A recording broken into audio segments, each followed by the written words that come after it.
Subscribe the channel and press the bell icon.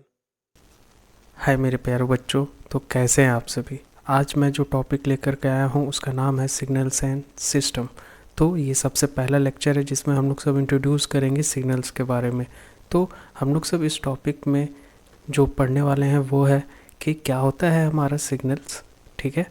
और उसके बाद हम लोग सब जानने वाले हैं कि कितने टाइप्स के हमारे पास सिग्नल होते हैं, और फिर हम लोग सब जानेंगे क्या होता है और किस तरह से हम लोग सब फंडामेंटल पीरियड को फाइंड आउट कर सकते हैं, ठीक है। तो चलिए इसी के साथ शुरू करते हैं हमारा पहला लेक्चर सिग्नल्स पे।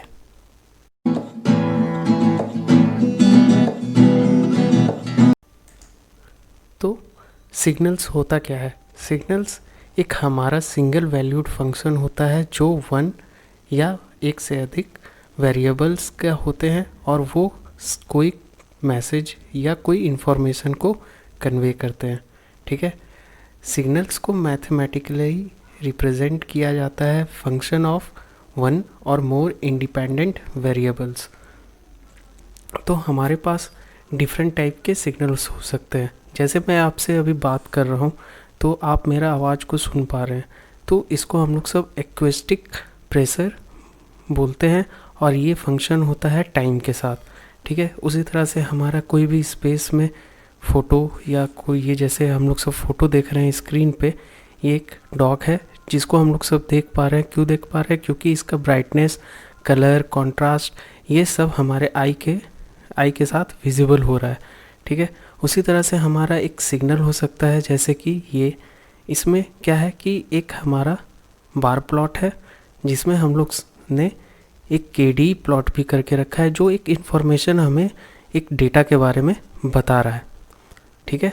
तो आपको सिग्नल क्लियर हो गया होगा। सिग्नल क्या होता है? सिग्नल एक हमारा सिंगल वैल्यूड फंक्शन है। क्या है? सिंगल वैल्यूड फंक्शन, ठीक है। और जो कि होता है वन और मोर वेरिएबल्स का, ठीक है, जो हमको कोई इन्फॉर्मेशन देता रहता है, ठीक है। और इसको अगर हम लोग मैथमेटिकली अगर सोचेंगे तो ये होता है वन या वन से अधिक इंडिपेंडेंट वेरिएबल का फंक्शन, ठीक है। डॉग को हम लोग सब देख रहे हैं, इसका कलर का ब्राइटनेस देखिए, यहाँ पर देखिए ये डार्क है, ठीक है, यहाँ पर ये लाइट कलर में है, यहाँ पे ये वाइट है, और ये सब हमें क्या दे रहा है? एक फंक्शन दे रहा है जिसका ब्राइटनेस के साथ हमारा टू स्पेस वेरिएबल के साथ हम उसको देख पा रहे हैं, ठीक है। उसी तरह से ये हमारा प्लॉट है, ठीक है। समझ में आ गया होना चाहिए। चलिए तो हम लोग सब बढ़ते हैं टाइप्स ऑफ सिग्नल। तो हम लोग सब सिग्नल को क्लासीफाई करते हैं। एक सबसे पहला continuous time signal, discrete time signal और पीरियोडिक सिग्नल। चलिए एक एक करके जानते हैं कि क्या होता है कंटिन्यूस टाइम सिग्नल, क्या होता है डिस्क्रीट टाइम सिग्नल और क्या होता है पीरियोडिक सिग्नल। तो सबसे पहले continuous time signal. Continuous time signal जो होता है वो डिफाइंड होता है हर एक टाइम के लिए। That means a continuous time is a signal in which it is defined for each and every time, ठीक है। जैसे कि हम लोग सब ये ग्राफ को देख रहे हैं, ये देखिए, ये सपोज कीजिए ये हमारा वाई एक्सिस है और ये हो गया हमारा एक्स एक्सिस, ठीक है। तो हमको क्या क्या मिल रहा है? हमको मिल रहा है, देखिए ये टाइम के साथ, अगर नीचे ये हम लोग सब टाइम देखते हैं तो टाइम के साथ ये कंटिन्यूसली क्या हो रहा है? वेरी कर रहा है, ठीक है। और साइन अगर है तो यहाँ पर वाई एक्सिस होना चाहिए, यानी, ठीक है। उसी तरह से हमारा इसको स्क्वायर ग्राफ हो गया, स्क्वायर ग्राफ भी कुछ इस तरह से, ठीक है। ये हमारा टाइम हो गया, ठीक है। और ये हो गया हमारा ट्रायंगुलर वेव फॉर्म, और ये हो गया हमारा सॉ टूथ वेव फॉर्म। ये सारे सिग्नल में हम लोग सब देख रहे हैं कि ये टाइम के साथ कंटिन्यूसली वेरी कर रहा है, कहीं भी ब्रेक पॉइंट नहीं है, कहीं पर भी ये टूट नहीं रहा है। ये देखिए पूरा कंटिन्यूसली वेरी कर रहा है टाइम के साथ। तो जो भी सिग्नल टाइम के साथ कंटिन्यूसली वेरी करेगा उसको हम लोग सब बोलेंगे कंटिन्यूस टाइम सिग्नल। तो चलिए बढ़ते हैं discrete time signal. Discrete time signal क्या होता है? डिस्क्रीट टाइम सिग्नल ऐसा सिग्नल जो हमको एक टाइम के साथ पर्टिकुलर वैल्यू दे, ठीक है। इसका मतलब ये हुआ कि discrete time signals are those signals which are defined only at a discrete set of point in time, ठीक है। इसका अगर एग्जांपल हम लोग सब देखना चाहेंगे तो ये हम लोग के पास बार प्लॉट हो गया, ठीक है, मेल और फीमेल के रेस्पेक्ट में, और एक हमारे पास वेवलिन प्लॉट है, ठीक है। इसमें हम लोग सब देख रहे हैं कि थर्सडे, फ्राइडे, सैटरडे और संडे को मेल और फीमेल, देखिए मेल का कलर देखिए रेड में और फीमेल का कलर ब्लू में, तो वो कितना टोटल बिल को दे रहे हैं, ठीक है, मीन्स पर्टिकुलर टाइम पे। तो ये हो गया हमारा discrete time signal. Discrete time signal एक और एग्जांपल ले सकते हैं। सपोज हम लोग सब प्लॉट कर रहे हैं एक ग्राफ जिसमें हम लोग सब सुबह 7 बजे, है ना, हर एक दिन का टेम्परेचर लेते हैं। तो ये हो गया, सपोज़ कीजिए मंडे को अगर टेम्परेचर हो गया 32 और ट्यूसडे को हो गया 35, ठीक है। इसी तरह से अगर हम लोग सब ग्राफ बनाएंगे तो ये हो गया हमारा डिस्क्रीट टाइम सिग्नल। समझ में आ जाना चाहिए, बहुत ही ईजी है। चलिए बढ़ते हैं हमारे नेक्स्ट टॉपिक जो है हमारा periodic time signal. Periodic time signal उस तरह का टाइम सिग्नल होता है जो अपना वैल्यू को खुद पर्टिकुलर सेट ऑफ टाइम के बाद रिपीट करता है, ठीक है। Periodic signals are those signals which repeat its value at a fixed particular time. इसका मतलब यही हुआ कि वो एक अपना वैल्यू को फिक्स्ड ड्यूरेशन के बाद फिर से रिपीट करता है। दैट मीन्स अगर कोई हमारे पास फंक्शन है एक्स ऑफ टी और वो इक्वल्स टू होगा हमारा x t plus m t, ये हो गया फंडामेंटल पीरियड। कैपिटल टी जो है ये फंडामेंटल पीरियड हो गया और एम जो हो गया इंटीजर हो गया हमारा कोई भी, ठीक है। ये हो गया कंटिन्यूस टाइम सिग्नल के लिए। उसी तरह से discrete time signal x of n अगर हम लोग सब देखते हैं तो x of n value same आएगा। कब आएगा? जब हमारे पास एन प्लस एन हो, small n plus capital n, ठीक है। समझ में आया? तो हम लोग सब देखते हैं एग्जाम्पल। इसका एग्जाम्पल कुछ हमारे पास देखिए, ये हो गया एक सबसे पहला, ठीक है, सबसे पहला जिसमें हम लोग सब देख रहे हैं, ये देखिए ये पाई तक गया, फिर ये 2 पाई तक आया, ठीक है। उसके बाद फिर से ये अपना वैल्यू को रिपीट कर रहा है। यहाँ पर जो वैल्यू था, ठीक है, यहाँ पे जो वैल्यू था इसको फिर से रिपीट कर रहा है। तो ये हो गया हमारा क्या, पीरियोडिक सिग्नल।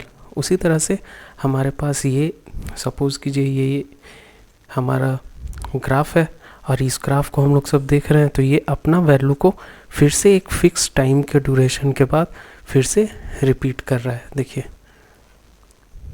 ये रिपीट कर रहा है, ठीक है। अब ये तो कंटिन्यूस टाइम सिग्नल के लिए हो गया। अब हम लोग सब डिस्क्रीट टाइम सिग्नल के लिए देखते हैं। तो ये देखिए फिर से यहाँ पर ये अपना वैल्यू को, ये सेट ऑफ वैल्यू, ठीक है, फिर से रिपीट हो रहा है। कहाँ पर? ये सेट ऑफ वैल्यू पे। तो ये हो गया हमारा डिस्क्रीट टाइम सिग्नल का पीरियोडिक सिग्नल, और ये दोनों हमारा हो गया periodic signal of continuous time signal. समझ में आना चाहिए। ये मैथमेटिकल एक्सप्रेशन है, दो आपको याद रहना चाहिए। समझ में आया? यहाँ पर जो कैपिटल टी है ये फंडामेंटल पीरियड हो गया, ये कैपिटल एन भी है जो हमारा फंडामेंटल पीरियड हो गया, ठीक है। समझ में आया? तो चलिए इसी के साथ हम लोग सब जानते हैं कि क्या होता है फंडामेंटल पीरियड और उसको किस तरह से फाइंड आउट किया जा सकता है। फंडामेंटल पीरियड हुआ ये हमारा टी, ठीक है। अब इसको हम लोग सब फाइंड आउट करते हैं। 3 स्टेप है इसका सिंपल फाइंड आउट करने का। सबसे पहला चीज़ जो साइन 80 एंड कॉस 80 का जो फंडामेंटल पीरियड होता है वो हमारा होता है 2 पाई बाई ए। ये ए क्या है? ये ए हमारा जो यहाँ पर जो वैल्यू है साइन 80 में ए यहाँ पर और कॉस 80 में ये ए, ये दोनों, ये ए यहाँ पर होगा, ठीक है। समझ में आया? सेकेंड स्टेप में जो हमारा डीसी टर्म, दैट मीन्स जो कांस्टेंट टर्म होता है वो कोई भी इफेक्ट डालता है किसमें? फंडामेंटल पीरियड पे, ठीक है। और हमारा सबसे फाइनल जो है, अगर सपोज़ कीजिए हमारे पास z ऑफ t निकालना है, x ऑफ t है और y ऑफ t है, तो हम लोग सब इसका फंडामेंटल पीरियड कैसे निकालेंगे। सपोज़ कीजिए एक्स ऑफ टी का जो है हमारा फंडामेंटल पीरियड आया टी एक्स और हमारा वाई ऑफ टी का आया टी ऑफ वाई। तो हम लोग सब क्या करेंगे, सबसे पहला चीज़ हमको देखना है कि t x by t y क्या है, रैशनल नंबर है कि नहीं। अगर अगर ये है रैशनल नंबर तो ये क्या हुआ, पीरियोडिक सिग्नल हुआ। अगर नहीं है t x by t y, अगर रैशनल नंबर नहीं है दैट मीन्स वो इरेशनल है, तो वो नॉन पीरियोडिक हुआ, समझे। और फिर हमको निकालना है क्या, LCM किसका, टी एक्स का और टी वाई का। अब जब इसका LCM निकल जाएगा तो वही हमारा हो जाएगा इस पूरे Z ऑफ टी का फंडामेंटल पीरियड। समझ में आया। तो चलिए न्यूमेरिकल करते हैं और इस पूरे जो फंडामेंटल पीरियड को किस तरह से फाइंड आउट करते हैं उसको और क्लियर करते हैं। सपोज़ हमारे पास पहला न्यूमेरिकल है जिसमें हमको पूछा जा रहा है कि हमको बताना है कि ये जो सिग्नल है ये पहला पीरियोडिक है कि नहीं है, और दूसरा हमको उसका फंडामेंटल पीरियड भी बताना है। तो हम लोग सब कैसे फाइंड आउट करेंगे। तो हमारे पास क्वेश्चन में है 10 cos स्क्वायर और फिर 10 पाई टी, ठीक है। तो सबसे पहला चीज़ हमको ये एक्सप्रेशन को क्या करना है, रिड्यूस करना है, ठीक है।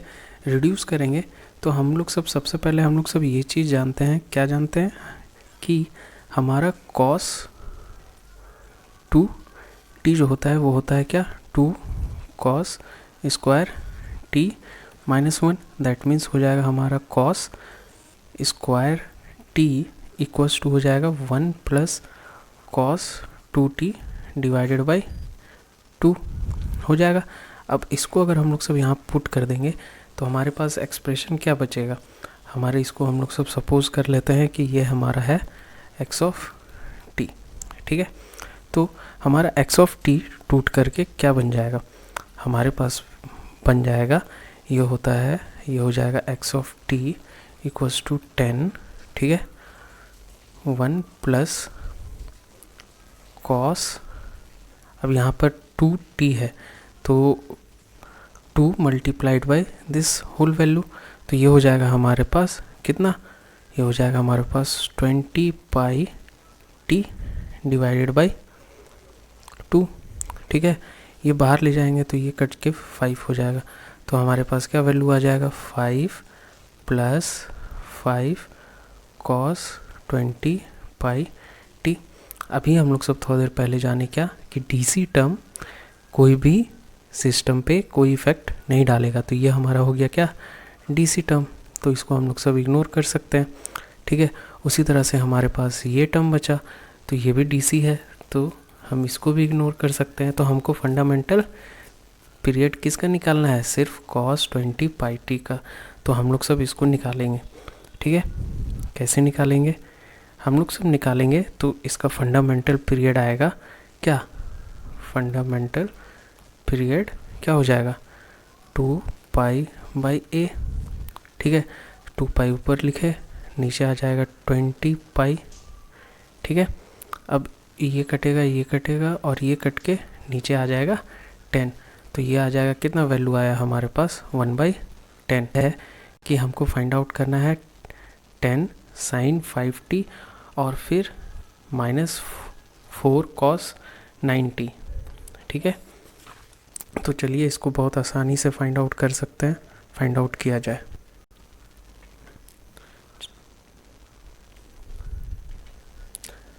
तो हम लोग सब देखेंगे इसका फंडामेंटल पीरियड सपोज करते हैं t1 है और इसका फंडामेंटल पीरियड क्या है, t2 है, ठीक है। तो सबसे पहले हम लोग सब t1 को फाइंड आउट करते हैं। t1 हमारे पास क्या हो जाएगा, t1 अगर हम लोग सब फाइंड आउट कर रहे हैं तो ये हो जाएगा कि क्या हमारे पास 2 पाई बाई क्या 5 हो जाएगा, क्यों, क्योंकि पहले तो 10 क्या है हमारा डीसी को क्या इग्नोर कर सकते हैं, ठीक है। ये हमारा आया T1। उसी तरह से हमारे पास T2 का वैल्यू क्या आएगा, T2 का वैल्यू आ जाएगा हमारे पास, ये 4 जो है ये क्या है, ये है DC क्वांटिटी। तो इसको हम लोग सब क्या कर सकते हैं, इग्नोर कर सकते हैं। तो हमको क्या सिर्फ cos 90 का निकालना है, तो ये हो जाएगा 2π/9। ठीक है, अब हमको क्या चेक करना है, अब हमको चेक करना है कि जो रेशियो है T1 डिवाइडेड बाई T2 ये क्या है, रैशनल आ रहा है कि नहीं। ठीक है, तो हम लोग सब इसको देखेंगे तो ये हो जाएगा T1 डिवाइडेड बाई T2, ये हो जाएगा 2π/5 डिवाइडेड बाई 2π/9। ये कटेगा और ये हो जाएगा 9/5, जो कि क्या है, ये क्या है, रैशनल नंबर। दैट मीन्स ये क्या है, ये है पीरियोडिक साइज में आ रहा है, और ये हो गया सिग्नल हमारा क्या, पीरियोडिक। अब हम लोग सब क्या करेंगे, अब हम लोग सब निकालेंगे एलसीएम किसका 2π/5 और 2π/9। ठीक है, इसका निकालेंगे तो इसका एलसीएम क्या आएगा। अब देखिए एलसीएम निकालने का, एलसीएम अगर आपको निकालना है तो एलसीएम का एक फॉर्मूला होता है जो आपको याद रखना होगा। जब कोई भी नंबर फ्रैक्शन में दिया हुआ है, दैट मीन्स अगर हमारे पास नंबर दिया हुआ है a/p और x/y, अगर हमको इसका एलसीएम निकालना है तो हम लोग सब एलसीएम निकालेंगे। तो हमारे को देखना है कि कैसे एलसीएम निकलेगा। तो एलसीएम इसका होगा क्या, एलसीएम ऑफ न्यूमरेटर, ठीक है, डिवाइडेड बाय एचसीएफ ऑफ किसका, डिनोमिनेटर। ये किसका एलसीएम होगा, a/b और x/y का। तो हमारे पास ये जो बच रहा है तो इसका क्या हो जाएगा, इसका एलसीएम हो जाएगा एलसीएम ऑफ न्यूमरेटर, ठीक है, और एचसीएफ ऑफ डिनोमिनेटर। तो ये हमारे को क्या देके जाएगा, 2π और 2π का एलसीएम कितना हो गया 2π, और 5 और 9 का एचसीएफ कितना हो गया 1। तो हमारा फंडामेंटल पीरियड जो आ रहा है, जो हमारा फंडामेंटल पीरियड है वो हो जाएगा क्या, 2π। समझ में आया, कोई दिक्कत नहीं होना चाहिए। चलिए तो हम लोग सब बढ़ते हैं नेक्स्ट क्वेश्चन पे। हम लोग सब देख लिए किस तरह से फंडामेंटल, अब कोई तो एक न्यूमेरिकल होना चाहिए जिसमें फंडामेंटल पीरियड नहीं निकाल सके, दैट मीन्स वो पीरियोडिक ना हो, तो वो हम लोग सब तीसरे न्यूमेरिकल में देखते हैं। तो हमारे पास सिंपल है ये वाला क्वेश्चन। अब ये वाला क्वेश्चन को हम लोग को सॉल्व करना है। तो सेम पहला ये हो गया T1 और दूसरा ये हो गया T2, ठीक है। ये DC टर्म है, इसको इग्नोर कर देंगे, ये DC टर्म है, इसको इग्नोर कर देंगे। तो हमारा cos √3t का क्या आ जाएगा, यह हमको दे करके जाएगा, सबसे पहला क्या दे करके जाएगा, T1 इक्वल्स टू हो जाएगा 2π क्या √3, और उसी तरह से T2 इक्वल्स टू हो जाएगा 2π/t/8। दैट मीन्स ये हो गया 16π/, ये 1/8, ठीक है, 16π हो गया हमारे पास। तो अब हम लोग सब T1/T2 निकालेंगे। तो ये हो जाएगा 2π/√3 डिवाइडेड बाई 16π, पाई कैंसिल हो जाएगा, ये कटेगा, ये हो जाएगा 8 हो जाएगा, और ये आ जाएगा 1/8√3। और ये क्या है हमारा, रैशनल नहीं है, ठीक है, ये क्या है, ये रैशनल नहीं है। दैट मीन्स ये क्या है, इरैशनल नंबर। देयरफॉर ये वाला जो सिग्नल है, ये वाला सिग्नल है, ये हमारा क्या है, ये नॉन पीरियोडिक सिग्नल है। समझे, देखिए बहुत इजी है, और इस तरह से हम लोग सब फंडामेंटल पीरियड को फाइंड आउट कर सकते हैं। तो हम लोग ने आज के लेक्चर में जाना क्या होता है सिग्नल, कितने तरह के होते हैं सिग्नल्स, और हमने सीखा कि किस तरह से फंडामेंटल पीरियड निकाल सकते हैं। और फंडामेंटल पीरियड निकालने से एक दो न्यूमेरिकल हमेशा गेट में आता ही आता है, हर एक शिफ्ट में आता है, चाहे वो इसी के बच्चे हों चाहे वो ट्रिपल ई के बच्चे हों, वो हमेशा गेट के एग्ज़ाम में इस पे क्वेश्चन ज़रूर देखिएगा। तो अगर आपको लेक्चर अच्छा लगा तो ज़रूर लाइक करें, और आपने अभी तक सब्सक्राइब नहीं किया है तो चैनल को ज़रूर से सब्सक्राइब करें। Thank you for watching.